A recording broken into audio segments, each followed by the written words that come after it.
Today I'm sharing my Grassington walk in the Yorkshire Dales. You can find full details at paulbeale.com. I'm starting today at the Yorkshire Dales Visitor Centre car park and heading down Sedbergh Lane towards Linton Falls. After just a few minutes I reach the footbridge, with Linton Falls and riverside cottages coming into view. Before carrying on, I take a short detour to have a look at the small hydroelectric station nearby. Although the route doesn't cross here, I walk onto the bridge for a better look up and down the river. Just beside the bridge, I stop at a small viewing area and watch the water rushing over the rocks.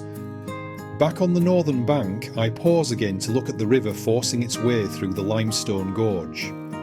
From here I follow the Dales Way beside the river wharf towards Hebden Suspension Bridge. After around 2 miles, I arrive at Hebden Suspension Bridge, built in 1885 using old mining ropes.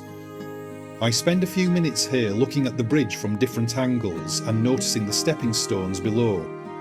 It's still an important crossing today and is carefully maintained by the National Park Authority. Leaving the bridge behind, I follow Mill Lane and then turn onto a footpath between 2 stone houses. The path drops into a shallow valley and crosses Hebden Beck beside a small weir. Back in Hebden, I pass through a kissing gate with a plaque remembering former villagers. After crossing the main road, I follow a quiet tarmac lane through Town Hill. As I head north, Hebden Beck runs below me, with the rocky outcrop of Carescar opposite. At Hole Bottom, the beck passes under a stone bridge, making a good place for a short break. Beyond this point, the bridleway starts to climb gently up through the valley. With rocky slopes on one side and the beck on the other, this is a really enjoyable section. Before long, I reach the spot marked as Rocking Stone and wonder if a nearby boulder is the one. A little further on, I pass a tunnel entrance leading into an old mining adit. The path continues through the valley, and it feels quiet and surprisingly remote. Gradually, signs of the area's mining past begin to appear along the route. I pass old drainage tunnels and abandoned workings dating back to the 19th century. At a gate, I cross Hebden Beck using stepping stones, with the water now on my right. Near the head of the valley, I notice stone barns and impressive dry stone walls on Loss Gill Bank. The track follows the beck for a short distance before turning west towards Yarnbury.